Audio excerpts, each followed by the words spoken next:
وسیع اور raise lawn کے بیچوں بیچ رات کے 1 بجے بھی دن کا سا سما تھا۔ موسیقی، چمچماتے لباس، مشروبات، فرحت بخش مہک اڑاتے پکوان، بیش قیمت کلون کی سوندھی خوشبو، سگریٹ کے دھوئیں، گہما گہمی عروج پر تھی۔ یہاں پوش علاقے کے اس بڑے سے بنگلو میں پاکستانی مشہور ماڈل اور ایکٹریس سحر فتح نے آج شاندار پارٹی کا اہتمام کیا ہوا تھا۔ دامیر رؤف پوری پارٹی کی جان بنا کافی سارے لوگوں کے جھرمٹ میں بیٹھا تھا۔ سحر نہ صرف ان کی کمپنی کی برانڈ ایمبیسیڈر تھی بلکہ اس کے دوست بھی تھی، اور اس وقت وہ نہایت بے تکلفی سے اس کے کندھے کے قریب کاؤچ کے ہتھے پر براجمان کہکہے لگا رہی تھی۔ اونچی موسیقی کی وجہ سے وہ لوگ اونچی آوازوں میں باتیں کر رہے تھے۔ ان سب میں وہ بھی خوش و خرم، ہر فکر سے بیگانہ گپ شپ میں مگن تھا، جب فون کی مسلسل بجتی گھنٹی سنائی دی۔ کانوں کے پردوں کو ہلا دینے والی تیز موسیقی میں وہ بمشکل گھنٹی سن پایا تھا۔ گھر کا نمبر دیکھتے ہی کھلتا چہرہ ایک دم سے بیزار ہو گیا۔ ہیلو، فون کان سے لگاتا وہ اپنی جگہ سے اٹھ کھڑا ہوا، کیونکہ اس شور میں اسے خود کی آواز بھی بدقت سنائی دے رہی تھی۔ دامیر بیٹا، جلدی گھر پہنچیے، بیگم صاحبہ کی طبیعت ٹھیک نہیں ہے۔ فون کی دوسری طرف نوشی شاید تیسری بار یہ فقرہ دہرا چکی تھی۔ تب جا کر اسے سمجھ آئی کہ کیا ہوا ہے۔ کیا ہوا موم کو؟ وہ بیزار صورت بنائے کھڑا تھا۔ ایک دم سے چہرے کے تاثرات پریشان کن نظر آنے لگے۔ آپ جلدی آ جائیں بس۔ دوسری طرف فون منقطع ہو چکا تھا۔ وہ عجلت میں فون جیب میں رکھتا واپس نشستوں تک آیا اور اپنا کوٹ اٹھا کر پہننے لگا۔ او دامیر، کہاں؟ ابھی تو پارٹی چل رہی ہے۔ سحر حیرت سے بھویں سکیڑے مستفسر ہوئی۔ It's urgent. وہ اس کی اگلی کوئی بھی بات سننے سے پہلے وہاں سے جا چکا تھا۔ اب باقی سب لوگ حیرت سے ایک دوسرے کی طرف دیکھ رہے تھے۔ وہ عجلت میں سحر کی پارٹی سے نکلا تھا اور تیز ڈرائیو کر کے رؤف ولاس پہنچا تھا۔ گھر پہنچتے ہی اس کا سامنا ہال میں نوشی سے ہوا۔ وہ ملازمہ کو کوئی ہدایت دے رہی تھی۔ کیا ہوا؟ کہاں ہے موم؟ ڈونٹ وری، اب کچھ بہتر ہیں، ڈاکٹر راحت ہیں اندر۔ نوشی نے تسلی امیز لہجے میں فیملی ڈاکٹر کے متعلق بتایا تو وہ بکھرے بالوں میں ہاتھ پھیرتا ہوا فکر مندی سے مستفسر ہوا۔ ہوا کیا تھا؟ بی پی بہت ہائی ہو گیا تھا۔ پھر سے کچھ الٹی سیدھی ڈائٹ لی ہوگی۔ وہ اب تیز تیز قدم اٹھاتا کمرے کی طرف جا رہا تھا اور نوشی 2 قدم پیچھے اسی رفتار سے چل رہی تھی۔ نوشی، آپ ان کو سمجھاتی کیوں نہیں ہیں؟ وہ اپنا خیال نہیں رکھتی ہیں تو آپ کس لیے ہیں؟ ایسا کیا ہوا کہ ان کا بی پی اتنا ہائی ہو گیا؟ رانیہ۔ نوشی نے اس کی بات کاٹی تو وہ چونک کر پلٹا اور یکلخت بھویں سکڑ گئیں۔ رانیہ میم کی وجہ سے ہوا یہ سب۔ کیا مطلب؟ کیا کیا رانیہ نے؟ اس کا چہرہ ضبط سے سرخ ہو رہا تھا۔ نوشی نے گہری سانس لی اور ایک چور نگاہ بل کھاتے زینوں پر ڈالی، جہاں سے اوپر چڑھتے کچھ دور رانیہ کا کمرہ تھا۔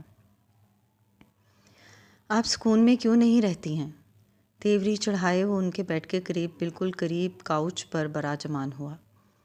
نین تارا نڈھال سی بیڈ پر لیٹی تھی، لیکن اسے دیکھتے ہی جیسے جان میں جان آ گئی۔ اس نے ہاتھ میں پکڑا موبائل اطرافی میز پر رکھا۔ خود بھی سکون میں رہیں، دوسروں کو بھی رہنے دیں۔ وہ ان کو بظاہر تحمل سے باتیں سنا رہا تھا، لیکن لہجے میں کڑواہٹ موجود تھی۔ نین تارا تلخی سے مسکرائیں۔ وہ میرے لیے کوئی دوسرا نہیں ہے، تمہاری بیوی ہے، میری بہو ہے۔ یہ بہو شہو یہ سب آپ کے زمانے کی باتیں تھیں۔ اب ہر کوئی اپنی لائف اپنے انداز میں جینا چاہتا ہے۔ آپ ہمیں ہمارے حال پر چھوڑ دیں۔ اصول اور روایتیں گھر کے بزرگ ہی اپنی نسلوں میں منتقل کرتے ہیں۔ تمہیں خود سے الگ کر کے وقت نہ دیکھ کر بہت غلطیاں کی تھیں، وہ دہرانا نہیں چاہتی۔ ہمارے خاندان کا ایک وقار ہے، وہ قائم رہنا چاہیے۔ نین تارا کے لہجے میں نقاہت تھی۔ وہ اپنے بوڑھے ہاتھوں کو بے چینی سے مسل رہی تھیں۔ دامیر نے سختی سے لب بھینچے اور ان کی بے چینی پر بے چینی سے پہلو بدلا۔ بہت مشکل باتیں کرتی ہیں آپ، لیکن میں صرف اتنا کہوں گا کہ آپ اس سے کوئی بھی بات کرتی ہیں تو جواب میں وہ اس کا کچھ بھی دل کرتا ہے وہ آپ کو کہتی ہے، اور آپ دل پر لے لیتی ہیں۔ یہ سب تمہاری وجہ سے ہے۔ تم مجھ سے جو رویہ رکھتے ہو وہ بھی ویسا ہی کرتی ہے. اس سے میری عزت کروانا تمہارے ہاتھ میں ہے. وہ بھی آپ کے بارے میں بالکل ایسا ہی کہتی ہے. تو صحیح کہتی ہے نا. اسے بھی عزت اور پیار دو. میں نے کب کہا ہے اس سے یوں لا تعلقی رکھو. وہ اب دامیر کے سپاٹ ہوتے چہرے کو دیکھ رہی تھیں اور پھر اس کا وہی بیزار اور ناگوار لہجہ الفاظ کو ہوا میں اچھالنے لگا. آپ بات نہیں سمجھنا چاہتی ہیں، مت سمجھیں، لیکن یہ لیکچر پلیز میں نہیں سن سکتا ہوں. اب تک جو بھی ہوا سب آپ کی مرضی پر تو ہوا. میری شادی کرانا چاہتی تھیں، خاندان کی نسل کو آگے بڑھانا چاہتی تھیں، اور میں نے اسے بھی ہر طرح کی آزادی دے رکھی ہے. وہ جیسا چاہتی ہے ویسا کرتی ہے. سب کیا تو ہے میں نے، اب کیا چاہتی ہیں آپ؟ پر سب ویسا ہو کر بھی ویسا نہیں ہے جیسا میں چاہتی تھی. نینتارا کا لہجہ سپاٹ تھا، جبکہ دامیر کے چہرے کے تاثرات تلخ یادوں کی وجہ سے بگڑ گئے تھے. یہی تو لائف ہے، سب ویسا نہیں ہوتا جیسا آپ چاہتے ہیں. آپ کے اندر اتنی طاقت ہونی چاہیے کہ جیسا بھی ہو اسے قبول کریں. وہ استحاضیہ مسکرایا. آنکھوں کی چمک پل بھر میں ماند پڑ گئی اور نینتارا کے چہرے پر برسوں کی تھکاوٹ نظر آنے لگی. وہ بول رہا تھا یا زہر اگل رہا تھا؟ یہ میرے نہیں آپ کے الفاظ تھے، تو اب اپنے لفظوں کو یاد کریں اور خود کو پرسکون رکھیں. نینتارا جو کچھ کہنے جا رہی تھیں الفاظ وہیں دم توڑ گئے. Good night. وہ کاؤچ سے اٹھا اور پھر بیڈ کے اطرافی میز سے اپنا موبائل اٹھایا. نوشی بتا رہی تھی تم دونوں نے رومز الگ کر لیے، تو کیا اب نوبت یہاں تک آن پہنچی؟ نینتارا کے تفکر بھرے استفسار پر اس نے ایک ابرو اچکائے، اچٹتی نگاہ ان پر ڈالی اور پھر گہری سانس خارج کی. بہت پہلے کر لینے چاہیے تھے. اس جیسی کو جھیلنے کے لیے 1 سال بہت لمبا عرصہ ہے. آپ بے فکر رہیں، آپ کی بہو کو محبت کے علاوہ سب دوں گا. تمہارے بچے کو یہ سب نہیں دیکھنا چاہیے. اچھا ہے نا جو جیسا ہے ویسا دیکھ کر پروان چڑھے، کیونکہ کچھ حقیقتیں دیر سے کھلیں تو زیادہ تکلیف دیتی ہیں. اس کے لہجے میں کرب نمایاں تھا اور پھر وہ وہاں رکا نہیں تھا. نینتارا نے تکلیف سے تکیے پر سر کو سیدھا کیا. وہ بھولا نہیں تھا، وہ کچھ بھی نہیں بھولا تھا. رؤف ٹیکسٹائل مل کی بلند و بالا عمارت ہمیشہ کی طرح بڑے ٹھاٹھ سے اپنی جگہ پر براجمان تھی. گرے رنگ کی لمبی چوڑی اور اونچی عمارت میں جھانکیے تو ہزاروں ملازم فائلوں اور کمپیوٹرز میں سر دیے بیٹھے تھے نظر آتے تھے. لفٹس اوپر سے نیچے سفر کر رہی ہیں، ہر شخص مصروف اور کام میں جتا نظر آتا ہے. جب سے کمپنی کی بھاگ دوڑ دامیر رؤف کے ہاتھ میں آئی تھی، ملازموں کو کان کھجانے کی فرصت نہیں ملتی تھی، کیونکہ اس نے اپنے بزنس کو اب نیشنل لیول سے انٹرنیشنل لیول تک بڑھا دیا تھا. اب رؤف ٹیکسٹائل کا کپڑا بہت بڑی تعداد میں ایکسپورٹ ہونے لگا تھا. اس بڑی عمارت کی پرنٹنگ ڈپارٹمنٹ کے ایک آفس میں وہ بھی بیٹھا تھا. گھنگریالے بال کچھ زیادہ ہی بکھرے ہوئے تھے. چہرے پر بے پناہ پریشانی تھی. ٹائی کی نوٹ ڈھیلی ہو کر گلے میں جھول رہی تھی. میز پر رکھی کافی ٹھنڈی ہو چکی تھی. حالہ سے شادی کے کچھ عرصے پہلے ہی اسے رؤف ٹیکسٹائل میں ملازمت مل گئی تھی. وہ پرنٹنگ ڈپارٹمنٹ کے ایک یونٹ میں سپروائزر تھا. 4 سالہ ملازمت نے بے حد محنت اور لگن سے کی تھی، لیکن جو اب ہوا تھا ان 4 سالوں میں کبھی نہیں ہوا تھا. اس کی تھوڑی سی لاپرواہی نے رؤف ٹیکسٹائل کا لاکھوں کا نقصان کر دیا تھا. ایکسپورٹ ہونے والے کپڑے کے ایک مکمل سٹاک کی پرنٹنگ ڈیزائن غلط ہو گیا تھا اور اب وہ پریشان حال فائلز میں سر دیے بیٹھا تھا، کیونکہ اس سارے نقصان میں وہ بری طرح لپیٹ میں آ رہا تھا. مصطفیٰ. علی گھبرایا سا آفس میں داخل ہوا تو اس نے چونک کر لیپ ٹاپ اسکرین سے نظریں ہٹائے اس کی طرف دیکھا. وہ دروازہ بند کرتا پریشان سا اس کی طرف بڑھ رہا تھا. ایک وہی تھا جو اس کے ساتھ دے رہا تھا، باقی سب تو پیچھے ہو گئے تھے. سوری یار، وہی ہوا جس کا ڈر تھا. اس کی بات سنتے ہی اس نے تسلی بخش مسکراہٹ کے ساتھ اسے بیٹھنے کا اشارہ کیا. اٹس اوکے، باس کو میں ہینڈل کر لوں گا. وہ یقیناً مینیجر ریاض کی بات کر رہا تھا اور اس نے ان کو قائل کرنے کے سارے ثبوت اکٹھے کر لیے تھے اور کچھ تسلی تھی کہ معاملہ رفع دفع ہو جائے گا. سر ریاض کی بات نہیں کر رہا ہوں میں. علی کے لہجے میں مایوسی تھی۔ تو پھر کون؟ ساری کی ساری تسلی ایک پل میں زمین بوس ہوئی، اور اس سے پہلے کہ علی جواب دیتا وہ خود اپنے ہی سوال کے جواب میں بڑبڑا رہا تھا، دا میر رؤف۔ دماغ کی ساری بتیاں اس ایک نام پر چھپاک سے جلنے لگیں۔ علی نے تعصب سے اس بات میں سر ہلایا تو اس کے چہرے کے بھی رنگ بدل گئے۔ ان تک کیسے؟ اب تو اس کے حلق سے آواز برآمد بھی نہیں ہو رہی تھی۔ بات آخر ان تک کیسے پہنچی؟ ذہن میں طوفان کے جھکر چلنے لگے۔ میں نے بہت کوشش کی یار، سر ریاض تو مان گئے تھے، لیکن یہ بات یقیناً کہیں اور سے لیک ہوئی ہے۔ مطلب اب پیشی بھگتنی پڑے گی۔ ٹھوڑی کو مسلتے ہوئے گہری سانس خارج کی۔ جواباً علی نے لب بھینچ کر افسوس سے سر ہلانے پر اکتفا کیا۔ چل اسی بہانے دامیر رؤف کو پاس سے دیکھ سکوں گا۔ Damir Rauf, owner of Rauf textile mill. مسکراہٹ دبانے کے بہانے وہ اپنی پریشانی چھپا رہا تھا، ورنہ دامیر رؤف کا نام سنتے ہی دل کی جو حالت تھی یہ وہی جانتا تھا۔ جتنا روبدار دکھائی دیتا ہے اس سے کہیں زیادہ خطرناک ہے۔ اڑتی چڑیا کے پر گن لیتا ہے، ذرا سنبھل کر۔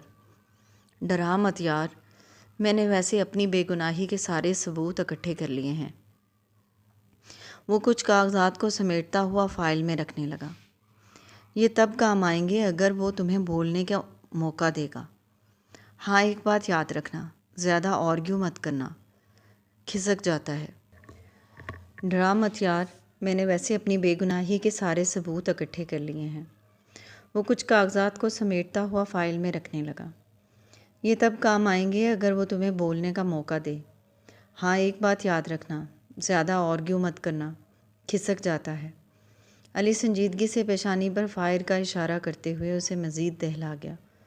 وہ ایسا ہی کمینہ تھا۔ وہ فائل کو اور خود کو سمیٹ کر نشست سے اٹھا، بالوں میں ہاتھ پھیر کر درست کیا۔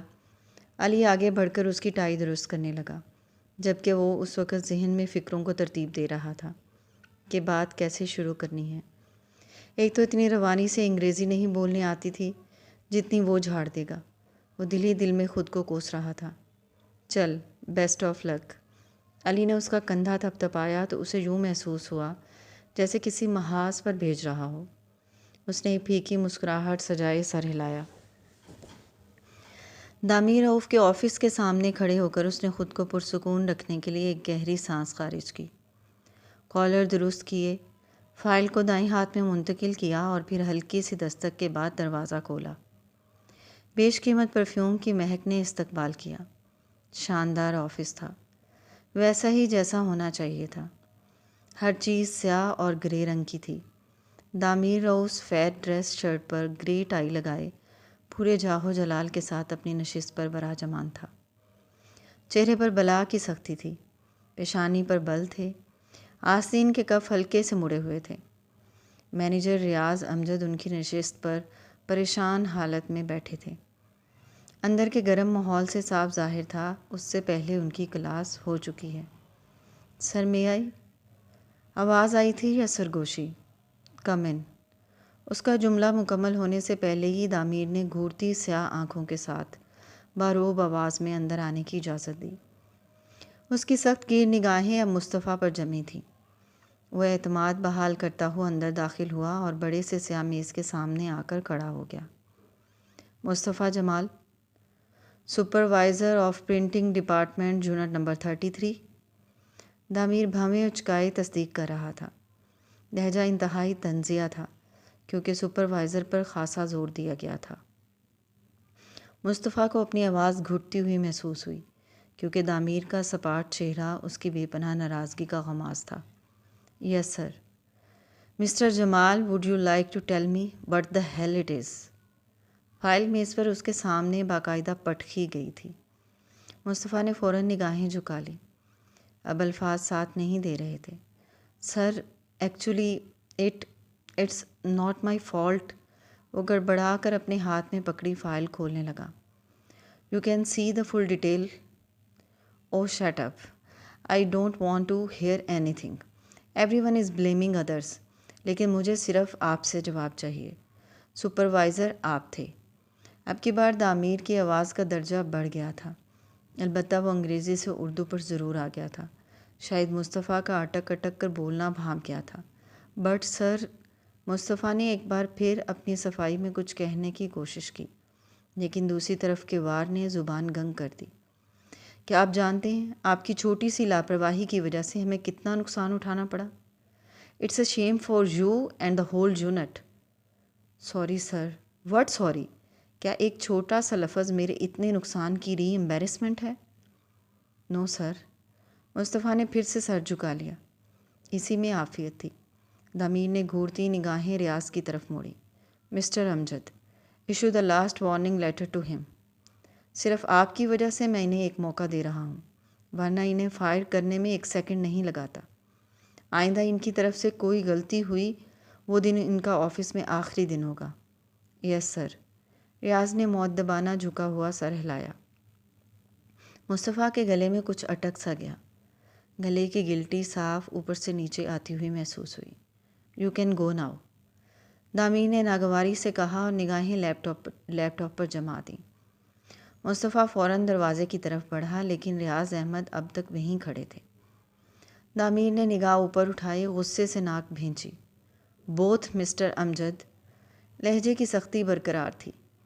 ریاض امجد شرمندہ ہوئے اور پھر فوراً مصطفیٰ کے ساتھ قدم بیرونی دروازے کی طرف بڑھا دیے۔ باہر نکلتے ہی انہوں نے ایک شکوے بھری نگاہ اس کی طرف ڈالی۔ سن لیا نا، be careful for next time.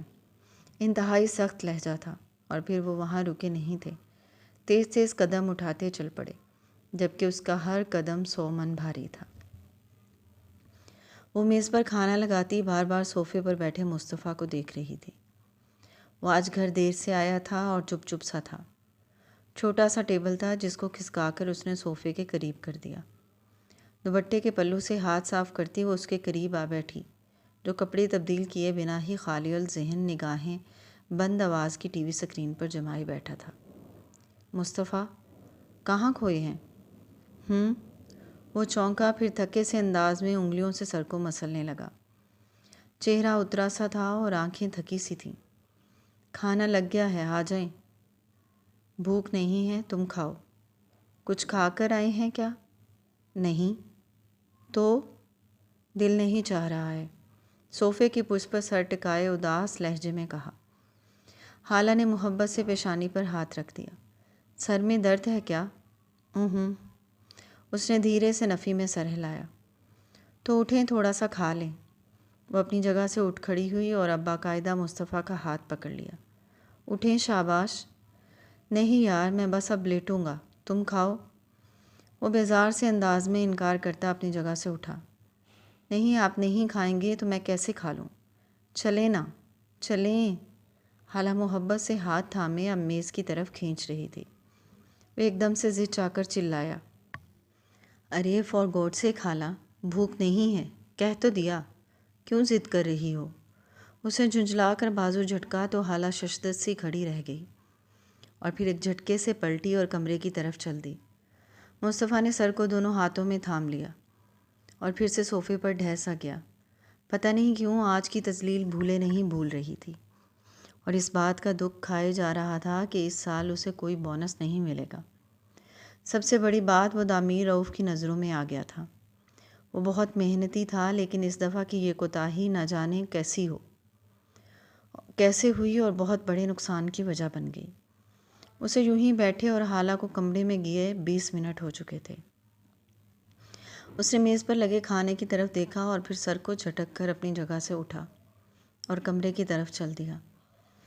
خالہ منہ پھلائے بیڈ پر بیٹھی تھی، شاید رو بھی چکی تھی، کیونکہ ناک ہلکا سا سرخ ہو رہا تھا اور آنکھیں چمک رہی تھیں۔ چلو اٹھو، کھانا کھائیں۔ وہ اس کے سر پر کھڑا تھا۔ نہیں کھانا مجھے۔ خفگی سے چہرے کا رخ دوسری طرف موڑ لیا، آواز بھی بھاری ہو رہی تھی۔ مصطفیٰ نے گہری سانس لی اور اس کے ساتھ بیٹھ کر اپنائیت سے کندھے کے گرد بازو حائل کر لیا۔ اچھا سوری، اٹھو کھانا کھاتے ہیں۔ مجھے تب سے منہ پھلائے بیٹھی تھی، دونوں ہاتھوں میں چہرہ چھپائے پھوٹ پھوٹ کر رونے لگی۔ ہاتھوں کی اوٹ سے بھی اس کی بھاری آواز سنائی دے رہی تھی۔ ساری دنیا کی بانجھ کپل بچہ گود لیتے ہیں، اگر میں لے رہی ہوں تو کیا گناہ کر رہی ہوں؟ آپ تو ایسے بیہیو کرتے ہیں جیسے پتہ نہیں کیا ہو گیا۔ ارے پگلی، غلط سمجھ رہی ہو۔ مصطفیٰ سر پیٹ کر رہ گیا۔ وہ کچھ اور ہی سمجھ بیٹھی تھی۔ اف خدا، یہ لڑکی! محبت سے اس کے چہرے پر سے ہاتھ اٹھانے کی کوشش کی جسے وہ بار بار جھٹک رہی تھی۔ میں اس بات کی وجہ سے نہیں کر رہا تھا ایسا، بس تھوڑا اپسیٹ تھا۔ اس نے ایک دم سے ہاتھ اٹھائے اور دانت پیستے ہوئے بولی، ہاں پتہ ہے کس وجہ سے اپسیٹ تھی۔ میں کر دیتی ہوں احمد بھائی کو فون کہ نہیں لینا مجھے یہ بچہ۔ حالہ یہ بات نہیں ہے، کوئی اور بات ہے، پلیز۔ اور کیا بات ہے؟ وہ اب اس کی آنکھوں میں آنکھیں گاڑے غصے سے پوچھ رہی تھی۔ آفس میں کچھ مسئلے مسائل چل رہے ہیں۔ مصطفیٰ کا لہجہ اتنا اداس تھا کہ وہ پل بھر میں ساری ناراضگی بھول کر متفکر لہجے میں مستفسر ہوئی۔ کیسے مسئلے؟ کیا ہوا؟ آج سے پہلے میں نے آپ کو کبھی اتنا ڈل اور اپسیٹ نہیں دیکھا۔ مصطفیٰ چپ بیٹھا تھا۔ پلیز مجھ سے شیئر کریں، تمہیں سمجھ نہیں آئے گی۔ وہ اپنے ہاتھوں کی طرف دیکھتے ہوئے پھیکا سا مسکرایا۔ ان پڑھ نہیں ہوں میں آج دامیر رؤف سے مل کا آنر۔ مصطفیٰ نے آہستہ سے بات شروع کی اور پھر شروع سے لے کے آخر تک سب گوش گزار کر دیا۔ جیسے جیسے وہ بتا رہا تھا، حالانکہ چہرے پر مختلف رنگ لہرا رہے تھے، وہ مصطفیٰ کی تذلیل اور اس کے دل پر گزری کیفیت کو محسوس کر سکتی تھی۔ اتنے سالوں کی لگن اور محنت سب خاک میں مل گئی۔ اس بندے نے میری بات تک نہیں سنی۔ یہ بڑے لوگ شاید یہ سمجھتے ہیں کہ ہم جیسے ملازموں کی کوئی سیلف رسپیکٹ ہی نہیں ہوتی۔ بدتمیز جاہل کہیں کا۔ آپ چھوڑ دیں جاب، ریزائن منہ پر ماریں اس کے۔ ہمیں نہیں کرنی اتنے خودسر اور بدتمیز شخص کی کمپنی میں جاب۔ حالہ کا چہرہ غصے سے سرخ تھا اور وہ رو دینے کو تھی۔ مصطفیٰ جو افسردہ سا بیٹھا تھا، اس کے ایسے جذباتی حالت دیکھ کر ہنسی چھوٹ گئی۔ اچھا تو دوسری جاب کون دے گا؟ تم؟ ہاں تو مل جائے گی نا کہیں اور، وہ نروٹھے پن سے کہہ رہی تھی۔ واہ، تم تو ایسے بات کر رہی ہو جیسے جاب نہ ہوئی پلیٹ میں سجی مٹھائی ہوئی۔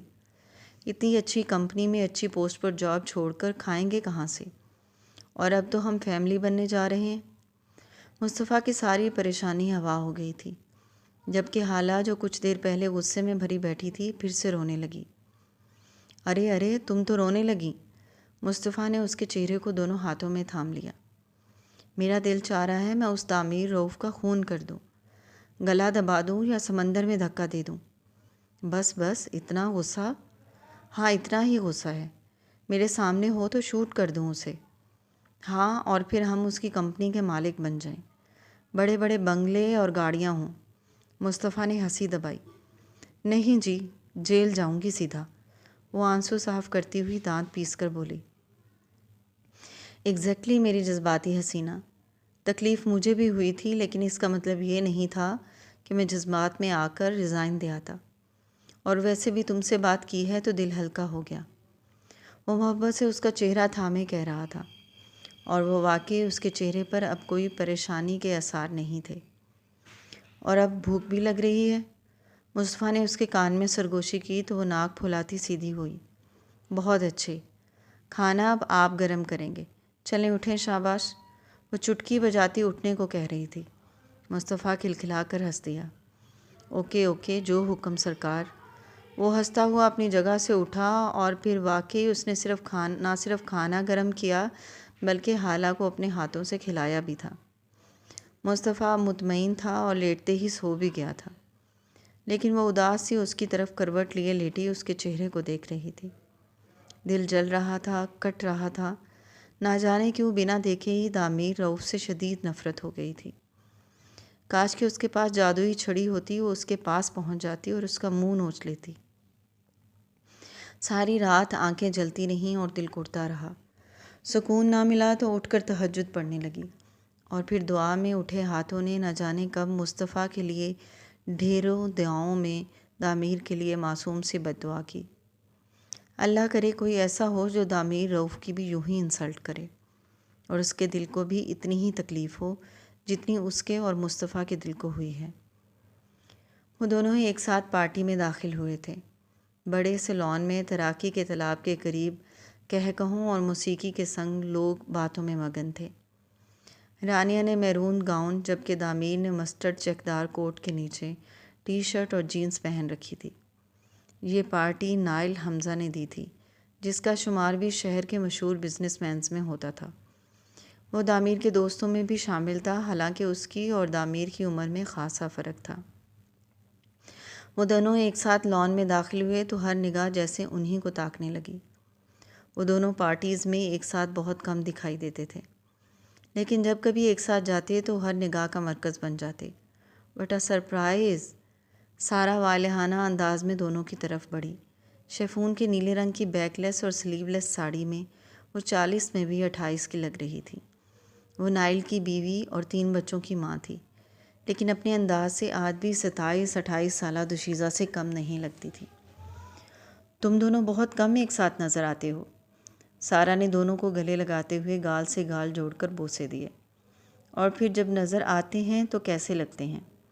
رانیہ نے اندازے دلربائی سے لقمہ دیا اور کن اکھیوں سے دامیر کا جائزہ لیا جو بظاہر مسکرا رہا تھا، لیکن رانیہ کی اس شوخی پر کوئی تاثر پیش نہیں کیا۔ فیبولس، مائنڈ بلوئنگ، سارا نے ہاتھ پھیلاتے ہوئے پرجوش لہجے میں تعریف کی۔ تھینک یو، رانیہ ایک ادا سے ہاتھ منہ پر رکھتی ہوئے کھلکھلا دی۔ نائل کہاں ہے بھابھی؟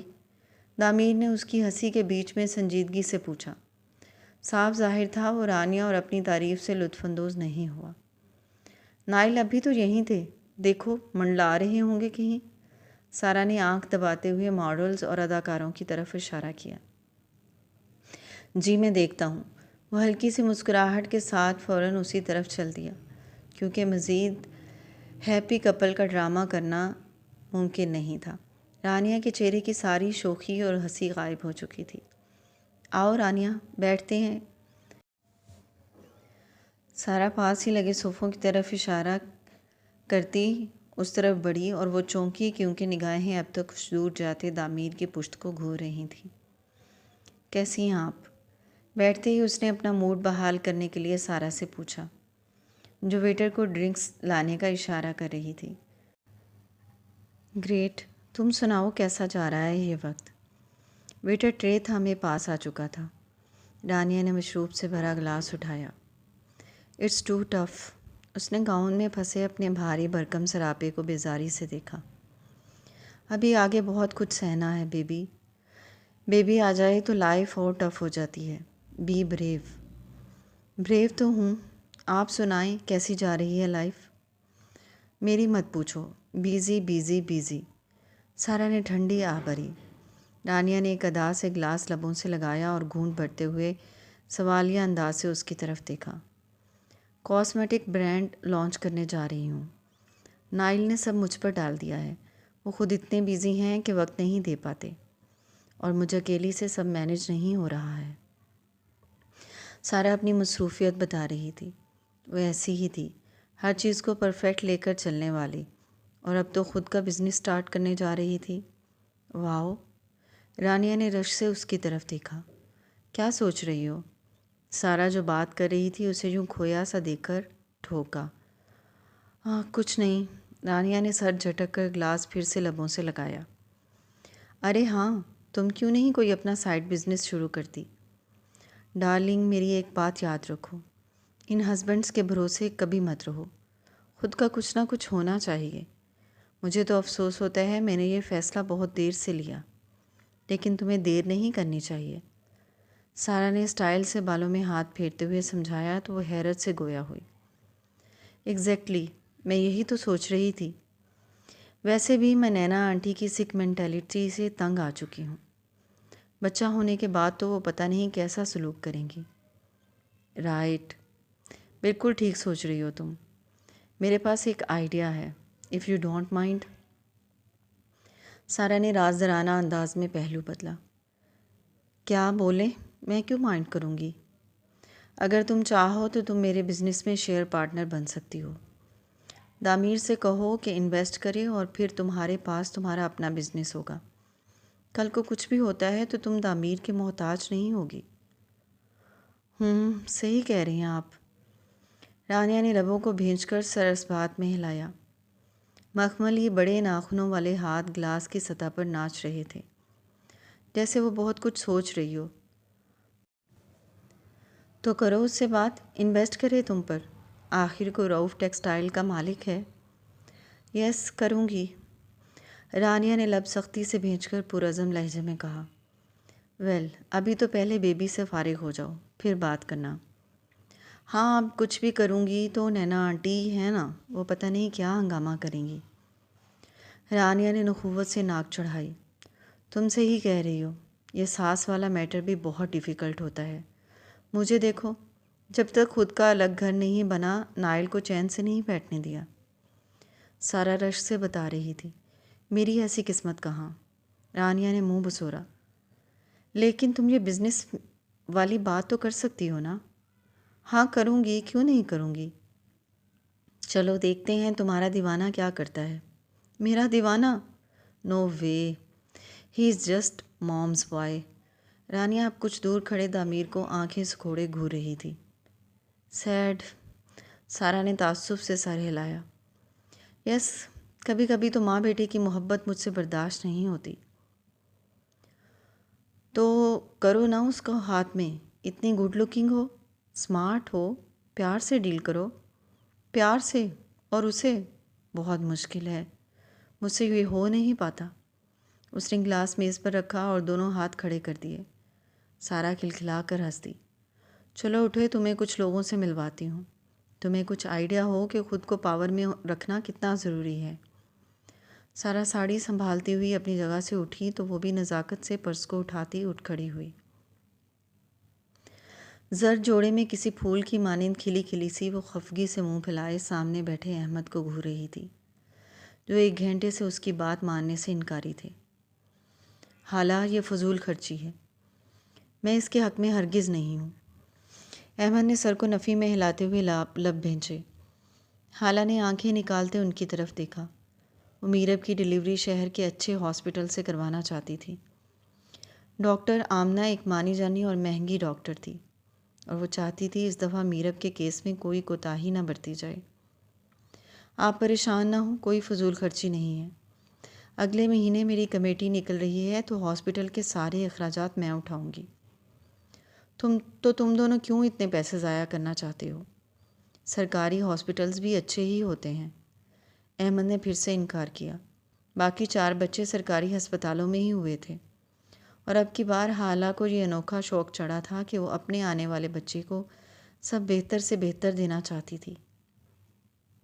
جی نہیں، میں سب جانتی ہوں، بالکل اچھے نہیں ہوتے، انتہا درجے کے گندے ہوتے ہیں، اور نیو بورن بیبی کے لیے تو ڈھنگ سے کوئی سہولیات ہی نہیں ہوتی۔ میں نے سب سرچ کر کے دیکھ بھال کر یہ فیصلہ لیا ہے، میرا بیٹا NMH میں ہی پیدا ہوگا۔ حالہ نے 2 ٹوک انداز میں اپنا فیصلہ سنایا۔ لیکن احمد نے پھر سے کچھ کہنا چاہا تو اس دفعہ میرب جو کب سے خاموش بیٹھی تھی، بہن بھائی کی بحث سن رہی تھی، بول اٹھی۔ احمد بس کریں آپ، ویسے بھی حالہ کا بچہ ہے، جیسے وہ چاہتی ہے ویسے ہی ہوگا۔ چلیں جی، اب تو ہیڈ کوارٹر نے بھی حامی بھر لی، اب ہم جیسوں کی کہاں چلنے والی ہے۔ احمد نے کندھے اچکا کر ہاتھ کھڑے کیے۔ ویسے بھی وہ تھک چکا تھا، لیکن حالہ تھی کہ کوئی بات سننے کو راضی نہیں تھی۔ بالکل۔ حالہ نے ہنستے ہوئے میرب کو اٹھنے کا اشارہ کیا۔ بھابھی چلیں، اٹھیں، جلدی سے ریڈی ہو جائیں، میں نے ڈاکٹر آمنہ سے اپوائنٹمنٹ لی ہے، آپ کا چیک اپ کروانا ہے۔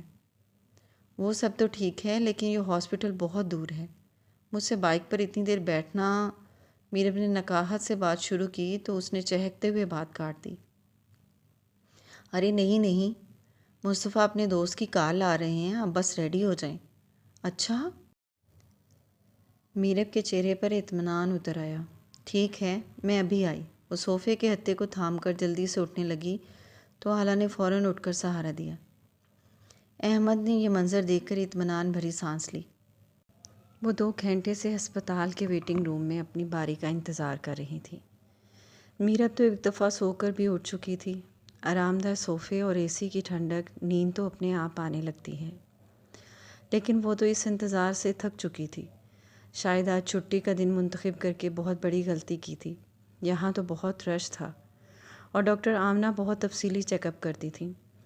اللہ اللہ کر کے ان کا نمبر آنے والا تھا، ابھی ان سے آگے والا نمبر ڈاکٹر کے کمرے میں تھا۔ اس نے غنودگی میں گئی میرب کا کندھا ہلا کر اشارہ کیا کہ تیار رہیں، اب ہمارا نمبر آنے والا ہے، اور خود بھی پرس سنبھال کر دوپٹہ درست کرنے لگی۔ ان سے پہلے والی خاتون اب کمرے سے باہر نکل رہی تھی۔ اس سے پہلے کہ وہ لوگ اٹھتیں اسی لمحے وہ ویٹنگ روم میں داخل ہوئی۔ ڈھیلی سی سفید ٹی شرٹ اور گرے ٹراؤزر میں ملبوس، سیاہ چشمہ پہنے اور ایک ہاتھ میں بیش قیمت پرس تھامے، ریشم سے بال کندھوں پر گرائے وہ ایک ادا سے چل رہی تھی کہ سب اس کی طرف متوجہ تھے۔ سفید چہرے کی چمک ایسی تھی جیسے کبھی دھوپ میں نکلی نہ ہو، جسم ایسا نرم و ملائم تھا جیسے اس جھلستی گرمی نے چھوا تک نہ ہو۔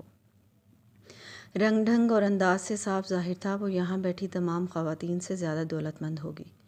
وہ آتے ہی کاؤنٹر پر گئی، اپنی فائل موجودہ لڑکی کو پکڑائی اور لڑکی نے جھٹ سے سر ہلا کر ایک بٹن دبایا اور ڈاکٹر کے کمرے کے چلتے نمبر پر ان کے نمبر کے بجائے VIP لکھا ہوا چمکنے لگا۔ وہ لڑکی جس ادا سے ویٹنگ روم میں داخل ہوئی تھی اب اسی ادا سے ڈاکٹر کے کمرے کی طرف بڑھ رہی تھی۔ حالہ نے میرب کو بیٹھے رہنے کا اشارہ کیا اور خود تیوری چڑھائے کاؤنٹر کی طرف چل دی۔ حالہ جب تک کاؤنٹر پر پہنچی وہ حسینہ ڈاکٹر کے کمرے میں جا چکی تھی۔ کیا میں پوچھ سکتی ہوں یہ کس طرح کی ناانصافی ہے؟ اس نے کاؤنٹر پر کوہنی ٹکائے دانت پیستے ہوئے کاؤنٹر کے دوسری طرف موجود لڑکی سے پوچھا۔ کیا ہوا میم؟ ہم 2 گھنٹے سے یہاں ویٹ کر رہے ہیں، ابھی ہمارا نمبر تھا اور آپ نے ان میڈم کو اندر بھیج دیا۔ Sorry for inconvenience ma'am, but وہ VIP اپائنٹمنٹ کے ساتھ ہیں، لڑکی نے نہایت تحمل سے سمجھایا۔ حالہ نے کچھ کہنا چاہا لیکن پھر غصے سے گھور کر رہ گئی۔ آپ پلیز بیٹھ جائیے، نیکسٹ نمبر آپ کا ہی ہے۔ لڑکی نے مسکراتے ہوئے واپس جانے کا اشارہ کیا تو وہ منہ بسور کر رہ گئی۔ دامیر رؤف کی وائف ہے نا؟ وہ جو واپس جانے والی تھی کاؤنٹر پر موجود دوسری لڑکی کی آواز سن کر قدم تھم گئے۔ یہ نام وہ کیسے بھول سکتی تھی؟ کان ایک دم کھڑے ہو گئے۔ ہاں وہی ہے، رانیہ دامیر۔ یار کیا لگتی ہے، سٹائل دیکھا تھا؟ اف، وہ لڑکی آہیں بھر رہی تھی۔ حالہ نے کمرے کے بند دروازے کو گھورا جس کے دوسری طرف دامیر رؤف کی بیوی تھی، ایسے شخص کی بیوی جس سے اسے دل سے نفرت تھی۔ اتنے امیر شخص کی بیوی ہوگی تو ایسی ہی ہوگی۔ لڑکیاں اس کی دولت اور حسن کی تعریفیں کر رہی تھیں۔ وہ تیوری چڑھائے وہاں سے چل دی۔ ہاں کیا ہوا؟ اسے یوں غصے میں منہ پھلائے آتا دیکھ کر میرب نے تشویش سے پوچھا۔ کچھ نہیں، وہ بس VIP اپائنٹمنٹ والی محترمہ پہلے چلی گئی ہیں۔ وہ دھب سے واپس اپنی جگہ پر بیٹھ گئی۔ دماغ کھولنے لگا تھا۔ یہ امیر لوگ واقعی ہمارے صبر اور برداشت کو آزمانے کے لیے اس دنیا میں ہیں۔ وہ دانت پیستے ہوئے بڑبڑائی۔ چلو کوئی بات نہیں، اتنے مزے میں تو بیٹھے ہیں، AC کی ٹھنڈی ہوا، یہ نرم صوفے، گھر میں یہ کہاں نصیب ہوتا ہے۔ میرب نے مسکرا کر کہا۔ وہ واقعی بہت مزے میں لگ رہی تھی، جبکہ وہ اب صرف دروازے کو ہی گھور رہی تھی۔ بہت سکون ہے یہاں تو قسم سے۔ میرب نے پھر سے صوفے کی پشت سے ٹیک لگائی اور آنکھیں موند لیں۔ وہ دبے پاؤں سیڑھیاں چڑھ کر اوپر آئی تو اب دیوار سے ٹیک لگائے باتیں سننے کی کوشش کر رہی تھی۔ بچہ نہیں ہو رہا ہے تو دوسری شادی کرو نا، یہ بچہ گود لینے کی کیا تک بنتی ہے؟ یہ مصطفیٰ کی اماں کی کرخت آواز تھی۔ حالانکہ دل کی دھڑکن کم ہوئی۔ تہمینہ بیگم کو اس سے ہمیشہ سے خار تھی، مصطفیٰ اس پر جان جو چھڑکتا تھا۔ نہیں، میں دوسری شادی نہیں کروں گا۔ مصطفیٰ کا لہجہ دو ٹوک تھا۔ اسے اپنی دھڑکن پھر سے بڑھتی ہوئی محسوس ہوئی۔ بچہ گود لینے کی خبر ملتے ہی مصطفیٰ کو اس کے بھائیوں، بہنوں اور ماں نے اوپر بلایا تھا۔ اب اسد بھائی اپنی گرجدار آواز میں بول رہے تھے۔ گود لیے ہوئے بچے کبھی اپنے نہیں ہوتے، لکھوا لو مجھ سے، بڑا ہو گیا تو سوال جواب کرے گا۔ اگر دوسری شادی نہیں کرنا چاہتے ہو تو بھئی پھر ایسے ہی رہو، ہمارے بچے بھی تو تمہارے بچے ہیں، کم از کم تمہارا خون تو ہے۔ میں نے کب اس بات سے انکار کیا ہے، لیکن حالہ خود کا اپنا بچہ چاہتی ہے جو اسے ماں کہے۔ خود کا چاہتی ہے تو تمہاری دوسری شادی کیوں نہیں کروا دیتی؟ دوسری سے جو بچے ہوں گے ان میں سے ایک رکھ لے۔ اماں پھر سے زہر اگل رہی تھی۔ حالہ کو ایسا لگا جیسے کوئی دل دبوچ رہا ہو۔ دوسری شادی؟ دوسری شادی بس کریں آپ لوگ، میں بچہ گود لے رہا ہوں، بس فائنل۔ آپ لوگوں کو کوئی اعتراض نہیں ہونا چاہیے۔ مصطفیٰ نے سپاٹ چہرے کے ساتھ سامنے بیٹھے تمام نفوس سے دو ٹوک کہا۔ ہر ایک چہرہ غصے سے بھرا تھا۔ مرتضیٰ جو کب سے خاموش بیٹھا تھا اب اپنا حصہ ڈالنے کے لیے آگے ہوا۔ واہ خوب کہی میاں، ہماری جائیداد میں کسی غیر خون کو حصہ دار بنانے جا رہے ہو اور کہہ رہے ہو ہم اعتراض نہ کریں۔ مصطفیٰ نے تعصب سے اپنے بڑے بھائی کی طرف دیکھا اور پھر باری باری سب کی طرف۔ سب کے چہرے کے تاثرات ایک جیسے تھے، ہمیشہ کی طرح کوئی بھی اس کے ساتھ نہیں تھا۔ کتنی جائیداد ہے جو اب آپ لوگ مجھے یہ طعنہ دے رہے ہو؟ افسوس ہے مجھے آپ لوگوں کی سوچ پر۔ وہ ایک جھٹکے سے اپنی جگہ پر سے اٹھا اور جیسے ہی سیڑھیوں کے پاس آیا تو دم سادھے کھڑی حالہ کو دیکھ کر قدم تھم گئے۔ وہ ڈبڈباتی آنکھیں لیے اس کی طرف دیکھ رہی تھی اور پھر ایک جھٹکے سے پلٹی۔ حالہ! مصطفیٰ نے اسے آواز دی لیکن وہ انسنی کرتی دھپ دھپ سیڑھیاں اترنے لگی۔ مصطفیٰ فکر مندی سے اس کے پیچھے سیڑھیاں اترتا کمرے تک پہنچا تو بے حال سا اس کی طرف بڑھی۔ مصطفیٰ، آپ دوسری شادی کر لیں پلیز۔ وہ ہچکیوں میں رو رہی تھی۔ مصطفیٰ نے اسے کندھوں سے تھام لیا۔ پاگل مت بنو، ایسا کچھ نہیں کر رہا ہوں میں۔ وہ گلے لگے پھوٹ پھوٹ کر رونے لگی۔ مت رو پلیز، میرے ساتھ ہی ایسا کیوں ہوتا ہے؟ اللہ مجھ سے اتنا ناراض ہے کیا؟ مصطفیٰ نے دھیرے سے اس کے سر پر ہاتھ پھیرا۔ وہ باقاعدہ جھٹکے کھا رہی تھی۔ وہ بہت بہادر لڑکی تھی لیکن آج ٹوٹ گئی تھی شاید۔ باپ کی شفقت کبھی دیکھی ہی نہیں تھی۔ جس وقت ماں کی ضرورت تھی وہ چھوڑ کر چلی گئی اور اب اللہ نے کوک بانچ۔ مصطفیٰ نے ایک جھٹکے سے اسے خود سے الگ کیا اور اس کے چہرے کو دونوں ہاتھوں میں تھام لیا۔ حالہ میں ہوں نا تمہارا، پلیز چپ کرو۔ اسد بھائی نے کہا نا کسی غیر کا خون ہماری جائیداد میں حصہ دار بنے گا۔ اس بات سے مجھے بہت تکلیف ہوئی۔ وہ ہاتھ کی پشت سے بہتے آنسو صاف کرتی بچوں کی طرح رو رہی تھی۔ مجھے اس گھر میں نہیں رہنا مصطفیٰ۔ مصطفیٰ کے ہاتھوں کی گرفت میں موجود سر کو زور زور سے ہلاتی وہ بہت دل برداشتہ لگ رہی تھی۔ پھر کہاں جائیں گے حالہ؟ پلیز ایسی باتیں دل پر مت لو۔ آپ تو گھر نہیں ہوتے، آپ نہیں جانتے مجھے کیا کچھ سہنا پڑتا ہے۔ آنٹی، اسد بھائی اور بچوں مجھے کتنی باتیں سناتے ہیں۔ ہمارا بچہ اس ماحول میں رہے گا تو یہ لوگ اسے ہوش سنبھالنے سے پہلے ہی یہ بتا دیں گے کہ وہ ہمارا بچہ نہیں ہے۔ اس کی برداشت شاید ختم ہو چکی تھی اور آج پہلی بار یوں بغاوت پر اتر آئی تھی۔ پلیز مصطفیٰ، ہم یہاں سے چلتے ہیں۔ کسی کرائے کے چھوٹے سے گھر میں رہنا منظور ہے پر یہاں نہیں۔ وہ مصطفیٰ کے دونوں ہاتھ تھامے منت سماجت پر اتر آئی۔ اوکے اوکے، کچھ سوچتا ہوں، پلیز ابھی رونا بند کرو۔ مصطفیٰ نے اسے پکڑ کر پھر سے گلے لگا لیا۔ وہ اب رو رہی تھی اور مصطفیٰ گہری سوچ میں ڈوب گیا تھا۔ وہ سر کو تھامے پریشان بیٹھا تھا جب علی آفس میں داخل ہوا۔ اس دن کی بات تو 2 ہفتے گزر چکے تھے لیکن گھر کے حالات سنگین سے سنگین ہوتے جا رہے تھے۔ گھر والے حالہ کو برداشت نہیں کر رہے تھے اور حالہ اب وہاں نہیں رہنا چاہتی تھی۔ میرب کی ڈیلیوری کے دن قریب تھے۔ کیا ہوا؟ اب کس بات پر پریشان ہو؟ کیا ابھی تک دامیر رؤف کی ڈانٹ کو دل سے لگا کر بیٹھے ہو؟ علی بے تکلفی سے نشست پر بیٹھا اب اسے سوالیہ نظروں سے گھور رہا تھا۔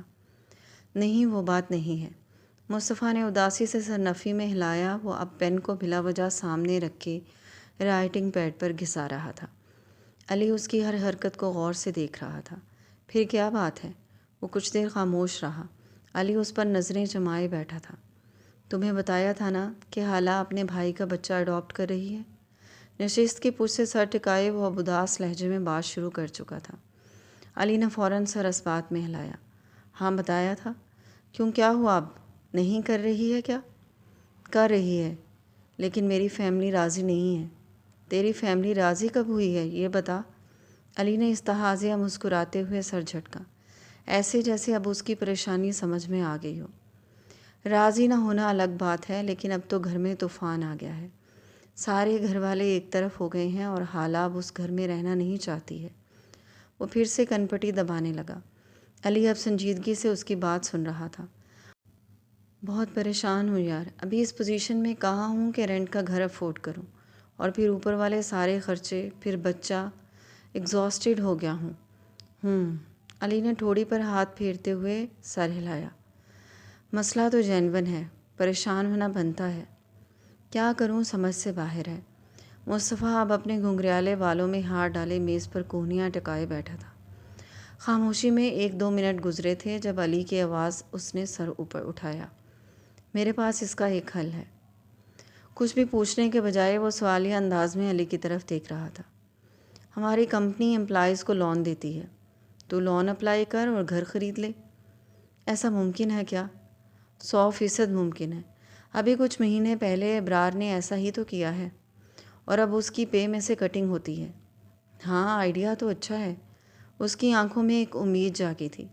گھر بھی اپنا ہو جائے گا اور تنخواہ میں سے پیسے جانے کا دکھ بھی نہیں ہوگا۔ ہاں، پھر بتا کیسا لگا آئیڈیا؟ سوچتا ہوں اس پر۔ وہ گہری سوچ میں سر ہلانے لگا۔ نرس نے ڈاکٹر کے ہاتھ سے بچہ لیا اور ایک طرف چل دی۔ اس کی جیب میں رکھا موبائل مسلسل ہلکی وائبریشن کر رہا تھا۔ 10 سے 15 قدم کے فاصلے پر اس نے بچے کو ایک دوسری نرس کے حوالے کیا اور خود فون اٹھا لیا۔ ہیلو، کیا ہے؟ بار بار کیوں فون کر رہے ہو؟ وہ دانت پیستے ہوئے کسی کو فون پر کچھ کہہ رہی تھی۔ وہاں ایک وقت میں 2 بچے نہلائے جا رہے تھے۔ 2 بچوں کی رونے کی آوازوں سے گھبرا کر اس نے کان میں انگلی ٹھوسی اور کچھ دور جا کھڑی ہوئی۔ کرو جو بکواس کرنی ہے، پتہ ہے نا یہ ڈیوٹی آرز ہیں۔ وہ بات کر رہی تھی جب پیچھے سے بھاس سنائی دی۔ سسٹر، بیبی لے لیجئے پلیز، نہلا دیا ہے۔ وہ مڑی اور پھر منت بھرے انداز میں 2 انگلیاں جوڑ کر کہا، ٹاول میں لپیٹ کر اسے کاٹ میں رکھ دو، بس 2 منٹ۔ کون سا ٹاول؟ بچے کو تھامے نہلانے والی نرس نے پوچھا۔ نیلے رنگ کا ہے، یہ بیگ کے اوپر رکھا ہے۔ وہ ہدایت دیتی خود پھر سے رخ موڑ چکی تھی۔ اوکے۔ بچے کو تھامے ہوئے نرس نے ری ری کرتے بچے کو نیلے ٹاول میں لپیٹا اور پاس رکھے بیبی کاٹ میں لٹا دیا۔ اتنی ہی دیر میں ساتھ رکھے دوسرے بیبی کاٹ میں بھی نیلے ٹاول میں لپٹے بچے کو لٹایا گیا۔ اچھا، بعد میں بات کرتی ہوں، جا رہی ہوں۔ نرس نے فون بند کیا اور تیزی سے پلٹی۔ کچھ دور کھڑی نرس کو ہانک لگائی جو اب کسی اور نرس کے ساتھ باتوں میں مصروف تھی۔ ہاں، بیبی کدھر ہے؟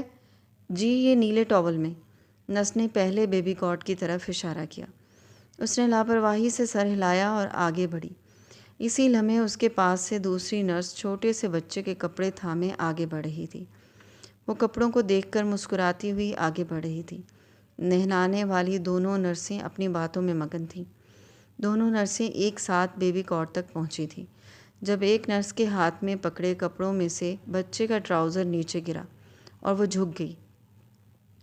اسی لمحے فون پر بات کرنے والی نرس نے دوسرے کاٹ میں سے نیلے تولیے میں لپٹے بچے کو اٹھایا، کاٹ کو دھکیلا اور واپس پلٹ گئی۔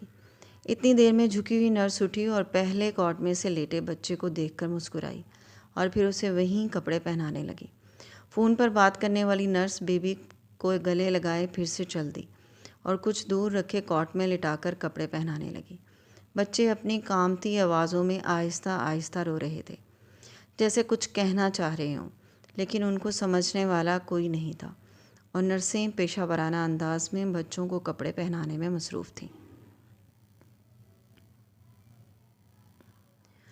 بچوں کو کپڑے پہنانے کے بعد دونوں نرسیں آگے پیچھے بچوں کو لیے لیبر روم کی طرف چل دیں۔ قدم قدم لیبر روم کی طرف بڑھتی نرسوں کو ایک پل کے لیے بھی یہ محسوس نہیں ہوا کہ گود میں اٹھایا بچہ وہ نہیں ہے جو وہ لیبر روم سے لے کر نکلی تھی، اور اس لمحے تو پیدا ہونے والا ہر بچہ ایک سا لگتا ہے، بس غفلت کی ایک گھڑی نے 2 زندگیوں کے نشیمن بدل دیے تھے، اور یہاں کسی کو کانوں کان خبر نہیں ہوئی تھی۔ یہ ہسپتال کے اوسط درجے کا کمرہ تھا جہاں کچھ دیر پہلے ہی میرب کو شفٹ کیا گیا تھا۔ وہ ہوش میں تو آ چکی تھی لیکن ابھی ادویات کے زیر اثر آنکھیں موندے لیٹی تھی۔ کچھ ضروری چیک اپ کے بعد نرس اب بچہ انہیں کمرے میں پکڑا گئی تھی۔ سب سے پہلے بچہ احمد نے پکڑا تھا۔ اس کا ماتھا چوم کر انہوں نے کچھ دور پریشان کھڑی حالہ کی طرف دیکھا، جس کو دیکھ کر یوں لگ رہا تھا جیسے ابھی رو دینے کو ہے۔ لو حالہ، پکڑو اسے۔ احمد بھائی کی آواز پر جیسے وہ سکتے سے باہر آئی۔ وہ ننھے وجود کو اپنی باہوں میں لیے اب بالکل اس کے سامنے کھڑے تھے۔ اس نے ایک نگاہ احمد بھائی کی طرف اور دوسری سہمی نگاہ اپنے بائیں طرف کھڑے مصطفیٰ پر ڈالی، جس نے آہستگی سے آنکھیں موند کر حامی بھری۔ مصطفیٰ کی حامی بھرتے ہی اس کے لبوں پر ایک آسودہ مسکراہٹ ٹھہر گئی، اور جیسے ہی اس نے اپنی باہیں پھیلائیں آنکھوں میں نمی اود آئی۔ اس دن کا انتظار پتہ نہیں وہ کب سے کر رہی تھی۔ احمد نے احتیاط سے بچے کو اپنی باہوں سے اس کی باہوں میں منتقل کر دیا۔ ہلکے نیلے رنگ کے بیبی بستر میں لپٹا ننھا شہزادہ اس کی باہوں میں آتے ہی کسمسایا اور پھر آنکھیں کھول کر حیرت سے اسے دیکھنے لگا۔ حالہ یکٹک اسے دیکھے گئی۔ وہ بہت خوبصورت بچہ تھا، ملائم، نرم و نازک، چاند جیسا بچہ، اپنی لامبی پلکوں تلے بڑی بڑی آنکھیں کھولے اسے تاک رہا تھا۔ اس میں کوئی شک نہیں تھا کہ احمد بھائی کے سب بچے بہت پیارے تھے، لیکن اسے یقین تھا کہ یہ سب سے خوبصورت تھا۔ ہاں بولو گڑیا، کیسا ہے تمہارا بیٹا؟ احمد بھائی نے اس کے سر پر نرماہٹ سے ہاتھ رکھتے ہوئے پوچھا تو وہ جو اپنے آنسوؤں پر بند باندھے کھڑی تھی پھوٹ پھوٹ کر رونے لگی۔ باہوں میں بچہ تھامے وہ احمد کے گلے لگے رو رہی تھی۔ پاس کھڑے مصطفیٰ نے آہستگی سے اس کے کندھے پر ہاتھ رکھ دیا۔ بس اب میں اپنی گڑیا کی آنکھوں میں ایک آنسو بھی نہیں دیکھنا چاہتا۔ احمد بھائی ہولے ہولے اس کے سر کو تھپک رہے تھے۔ وہ ایک ہاتھ سے آنسو صاف کرتی اس بات میں سر ہلانے لگی اور پھر والہانہ انداز میں باہوں میں تھامے ننھے وجود کو خود سے لپٹا لیا۔ وہ اس کی سسکتی اور ترستی ممتا پر ایک ٹھنڈی پھوار جیسا احساس تھا۔ وہ ماں بن گئی تھی۔ اس کے سینے سے لگا یہ ایک ننھا فرشتہ اب اس کا بیٹا تھا، اس کا اور مصطفیٰ کا بیٹا، اذلان مصطفیٰ۔ رؤف ٹیکسٹائل کے لیے آج کا دن بہت بڑا اور خوشی کا تھا۔ بنگلے میں لنگر تقسیم ہو رہے تھے اور خاندان بھر میں مٹھائیاں۔ نین تارا کے پاؤں زمین پر نہیں لگ رہے تھے۔ وہ گھر کے سارے انتظامات نمٹا کر اب ہاسپٹل آئی تھیں، جبکہ دامیر اور رانیہ کے والدین صبح سے رانیہ کے ساتھ ہسپتال میں تھے۔ یہ MNH ہاسپٹل کا VIP کمرہ تھا، کشادہ کمرہ جس کی ہر چیز بہترین اور ہر قسم کی سہولیات سے لیس تھا۔ ایک طرف لگے کاؤچ پر قاری اور رانیہ کی والدہ دلاور حسن بیٹھے تھے اور بیڈ کے ساتھ رکھے اسٹول پر رانیہ کا ہاتھ تھامے اس کی والدہ انفال بیگم بیٹھی تھی۔ کچھ فاصلے پر نین تارا کی ویل چیئر تھامے دامیر بیبی کاٹ کے پاس کھڑا تھا۔ نین تارا محبت سے بیبی کاٹ میں لیٹے ننھے وجود کو دیکھ رہی تھی۔ وقت پھر سے وقت کو دہرا رہا ہے، نین اس بار کوئی کوتاہی نہیں۔ یہ بچہ ادھورے رشتے نہیں جیے گا، وہ دل ہی دل میں خود سے مخاطب تھی اور پھر نم آنکھیں سمیت مسکراتی ہوئی سیدھی ہیں۔ اس کا نام کون رکھے گا؟ ان کی آنکھیں محبت سے لبریز تھیں اور لہجے کی لغزش اندرونی خوشی کی غماز تھی۔ دامیر ان کی طرف بغور دیکھ رہا تھا۔ وہ آج بہت عرصے بعد بے حد خوش دکھائی دے رہی تھیں۔ رانیہ کی تیکھی آواز نے سب کو متوجہ کیا۔ میں رکھوں گی اس کا نام، میں ماں ہوں، سو اٹس مائی رائٹ۔ وہ بڑے ضم میں کہتی سب کی طرف سوالیہ نظروں سے دیکھنے لگی۔ دامیر نے گھور کر اس کی طرف دیکھا اور پھر ایک اچھوٹتی نگاہ کاؤچ پر بیٹھے اس کے ماں باپ پر ڈالی۔ وہ دونوں سنجیدہ ضرور ہو گئے تھے، لیکن بیٹی کی اس خودسری پر چپ سادھے ہوئے تھے۔ دامیر ویل چیئر تھامے ہلکا سا جھکا اور چہرہ نین تارا کے قریب کیا۔ ماما، اس کا نام آپ ہی رکھیں گی، بتائیے کیا نام سوچا ہے؟ اس کا لہجہ دو ٹوک تھا۔ رانیہ کا چہرہ یک لخت سرخ ہوا اور وہ خفگی سے دلاور اور انفال کو گھورنے لگی۔ ہاں سوچا تو ہے۔ نین تارا نے مسکراتے ہوئے بچے کی طرف دیکھا اور پھر کاٹ پر جھک کر اس کے سر پر محبت سے ہاتھ پھیرا۔ اقسم دامیر، اتباع کرنے والا، پیروی کرنے والا۔ سبحان اللہ، بہت خوبصورت نام ہے۔ اللہ تعالیٰ بچے کو اپنے نام جیسا نیک بنائے، عمر دراز کرے۔ قاری نے سر جھکائے اونچی آواز میں دعا دی۔ آمین۔ نین تارا نے ہاتھ میں پکڑے ٹشو سے آنکھوں کے نم کونوں کو باری باری دبایا۔ قاری صاحب پھر بسم اللہ کریں، اذان کی رسم ادا ہو جانی چاہیے۔ دلاور نے ماحول کو سرد ہوتا محسوس کیا تو فوراً رانیہ سے نگاہیں چرا کر قاری کو اذان دینے کا کہا۔ دامیر نے نین کے اشارے پر اقسم کو کاٹ میں سے اٹھایا۔ ننھا اقسم بیبی بستر پر لپٹا اب اس کی باہوں میں تھا۔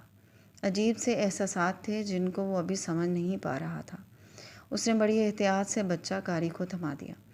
قاری نے بچے کو باہوں میں لیے قریب کیا اور پھر بلند آواز میں اذان دینے لگا۔ لفٹ سے اترتے ہی ہسپتال کے گراؤنڈ فلور پر کمروں کے بیچ لمبی راہداری تھی، جہاں وہ بیزار صورت بنائے آگے بڑھ رہا تھا۔ وہ آج 3 دن بعد ہسپتال آیا تھا، وہ بھی اس لیے کہ آج رانیہ کا ہسپتال سے ڈسچارج تھا۔ وہ یہاں سے سیدھا اپنے والدین کی طرف جا رہی تھی۔ ہسپتال کی کچھ فارمیلٹیز پوری کرنے کے بعد وہ نیچے آ گیا تھا۔ راہداری کے موڑ پہ اس نے ہاتھ میں تھامے موبائل اسکرین پر سر جھکایا ہی تھا کہ کوئی اس سے بری طرح ٹکرا گیا۔ ٹکر اس قدر شدید تھی کہ اس کا موبائل اور ٹکرانے والے کے ہاتھ میں تھاما سارا سامان دھڑا دھڑ زمین بوس ہوا۔